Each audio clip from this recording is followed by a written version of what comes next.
یعنی جس میں امالہ کیا گیا ہو، کہ بسم اللہ مجریہا، مجریہا، یہ بھی قرآن کریم کے اندر ایک جگہ ہے 12ویں پارے کے اندر۔ نمبر 3 الف مفخمہ یعنی وہ الف جو پر پڑھا جاتا ہے جیسے قال۔ نمبر 3 الف مخفمہ، وہ الف جو پر پڑھا جاتا ہے جیسے قال، یعنی کہ ہم نے وہ پڑھا تھا نا حصہ اول میں کہ حروف کی دو قسمیں ہیں، پر اور باریک، پر والوں کو حرف مستعلیہ اور باریک والوں کو حرف مستفیلہ کہتے ہیں۔ اور اگر 3 حروف ان میں سے ایسے ہیں کہ اگر یہ 2 حروف اللہ کا نام اس پر زبر پیش ہوگا تو پر، زیر ہوگا تو باریک، اور را پر زبر پیش ہوگا تو پر اور زیر ہوگا تو باریک، لیکن ان میں سے الف ایک ایسا حرف ہے کہ اگر اس کے ساتھ پر حرف آئے گا تو یہ پر پڑھا جائے گا، اور باریک حرف آئے گا تو یہ باریک پڑھا جائے گا۔ پر کی مثال قالا بتائی تھی اور باریک کی مثال زالا بتائی تھی۔ تو جو ایک پر ہوگا حرف الف، جس پر حرف کے ساتھ یعنی کہ خصہ ضبط تجمے سے اگر یہ کسی کے ساتھ الف آئے گا مل کر کے تو اس کا نام کیا ہوگا؟ الف مخفمہ۔ کیا بتایا؟ الف مفخمہ۔ الف مخفمہ۔ تو یہ حرف فرعی میں سے ہے امام حفص رحمت اللہ علیہ کے نزدیک۔ نمبر 4 لام مفخمہ یعنی وہ لام جو پر پڑھا جاتا ہے۔ نمبر 4 لام مخفمہ یعنی وہ لام جو پر پڑھا جائے، یعنی کہ اللہ کا نام، اللہ کا وہ لام جو پر پڑھا جائے۔ اللہ کا نام زبر پیش ہو اگر اللہ کے نام سے پہلے تو اللہ کا نام پر پڑھا جاتا ہے، جیسے رسول اللہ، ناقۃ اللہ۔ اس کے بعد ان 2 کے علاوہ زبر پیش ہو اللہ کے نام سے پہلے، ان 2 کے علاوہ باقی سارے نام باریک ہوتے ہیں، ہے نا؟ تو یہ جو پر پڑھے جاتے ہیں 2 لام، ان لام کا نام ہے لام مخفمہ۔ امام حفص رحمت اللہ علیہ کے نزدیک یہ بھی حرف فرعی ہے۔ نمبر 5 اخفاء یا ادغام ناقص والا نون اور میم جیسے میں یہ اخفاء اور ادغام والا، ادغام ناقص والا نون، یہ بھی کیا ہے؟ حرف فرعی، حرف فرعی ہے۔ انزلنا کا جو ہے، من یعمل کا من جو ہے، یہ بھی ہم امام حفص رحمت اللہ علیہ کے نزدیک کیا ہے؟ فرعی ہے۔ اب یوں سمجھو کہ فرعی کیسے ہے؟ نمبر 1 پہ کیا بتایا تھا؟ حرف فرعی میں حمزہ مصححہ۔ حمزہ مصححہ جو ہے فرعی اس لیے ہے کہ اگر انذرتہم کا حمزہ نہ ہوتا تو یہ بھی نرمی سے نہ پڑھنے والا، اگر سختی سے پڑھنے والا حمزہ نہ ہوتا تو نرمی سے پڑھنے والا حمزہ بھی نہیں ہوتا، اس لیے حرف فرعی ہے۔ کیونکہ میں نے بتایا نا اصل تو انذرتہم کا حمزہ ہے، اصل تو سختی سے پڑھنے والا حمزہ ہے۔ امام حفص رحمت اللہ علیہ کے نزدیک یہ فرعی ہے، جیسے مد صلہ فرعی ہے۔ آگے اب الف ممالا یعنی جس میں امام مجریہا، مجریہا جو ہے، مجریہا کا جو مجہول ہے یہ اصل مجریہا ہے۔ اگر مجریہا نہ ہوتا، اگر مجری نہ ہوتا، اگر اس میں حرف مدہ نہ ہوتا، اصل اس کا حرف مدہ ہے، اصل اس کا معروف ہے، اگر یہ معروف نہ ہوتا، اگر اصل نہ ہوتا تو اس کو ہم مجہول بھی نہیں بنا سکتے تھے۔ تو اس کا مجہول جو ہے یہ فرعی معنی ہے۔ نمبر 3 الف مخفمہ یعنی کہ اگر حرف کو پر ہونا نہ ہوتا، اگر خا کو ہم پر نہ کر سکتے تھے، اگر خا کے اندر پر ہونے کی صفت نہ ہوتی، قاف کے اندر، واو کے اندر اور طا کے اندر پر ہونے کی صفت نہ ہوتی تو الف کبھی بھی پر نہیں ہوتا. الف جو ہے پر حرف کی وجہ سے ہی کیا ہوتا ہے؟ پر ہوتا ہے, اور باریک حرف کی وجہ سے ہی باریک ہوتا ہے. تو ان میں جو پر ہونے کی صفت پائی گئی ہے الف کے اندر, وہ پر حرف کے وجہ سے پائی گئی ہے. اس لیے اصل جو ہے پر ہے, اور فرا جو ہے وہ الف کو مانا گیا ہے, کیونکہ وجہ سے ہے. اگر آپ بیٹھے ہو یہاں سبق پڑھنے تو ہماری وجہ سے بیٹھے ہو, تو آپ کو فرا مانا جائے گا اور ہمیں اصل مانا جائے گا. جب ہم اپنے استاد کے ساتھ میں پڑھنے بیٹھے تھے تو ہمیں فرا مانا گیا تھا, ہمارے استاد کو اصل مانا گیا تھا, کیونکہ اگر ان کے پاس علم نہ ہوتا تو وہ ہمیں نہ پڑھاتے. تو ان کو پڑھانے کی وجہ ہم تھے, یعنی کہ ہمیں پڑھانے کی وجہ وہ تھے. تو یہ جو وجہ ہوتی ہے یہ اصل ہوتی ہے, جو جس وجہ سے جو چیز ہوتی ہے وہ فرا ہوتی ہے. تو الف جو ہے پر کی وجہ سے پر ہوا ہے, اس لیے اس کو فرا مانا ہے. لام ایس یہی بالکل سیم الف والا ہی قاعدہ لام میں ہے. لام میں جو ہے زبر پیش پر ہونے کی وجہ ہے, زبر پیش اصل ہے, اور لام جو ہے اللہ کا وہ فرا ہے. یہ کہہ دیجئے کہ اللہ کا نام اصل ہے, اللہ کا نام اصل ہے. یہ بھی ہے ایک اجتہاد یہ بھی ہے کہ اللہ کا نام اصل ہے, اور زبر پیش جو ہے اس کی فرا ہے. یا زبر پیش اصل ہے اور اللہ کا نام کیا ہے؟ فرا ہے. دونوں طرح سے مانا جا سکتا ہے اس کو.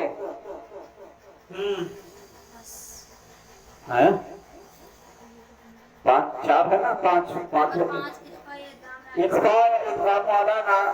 ادغام ناقص والا نون. جیسے دیکھو انزلنا, اصل تو انزلنا ہے, اصل تو انزلنا ہے نا, ان یعنی کہ اصل اظہار ہے. اصل کیا ہے؟ اظہار حلقی ہے. اگر جو ہم اظہار حلقی میں نون کو ظاہر کرتے ہیں اصل وہ ہے انت, اصل تو یہ ہے نا. جیسے انزلنا اصل تو انزلنا ہے, لیکن ہم نے اس کو ناک کے خیشم میں چھپایا اخفاء حقیقی ادا کرنے کی وجہ سے. ہم نے کیا پڑھا؟ انزلنا تنظرون. تو اب ہم نے کیوں پڑھا اسے؟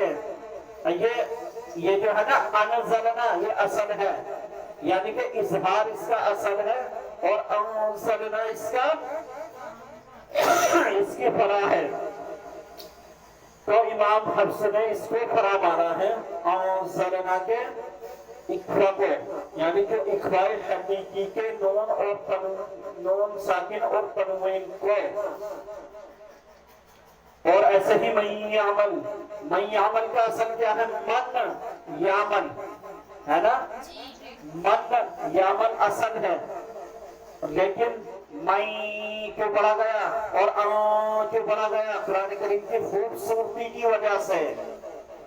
تو یہ فرا جو لائی گئی ہے قرآن کریم کے اندر,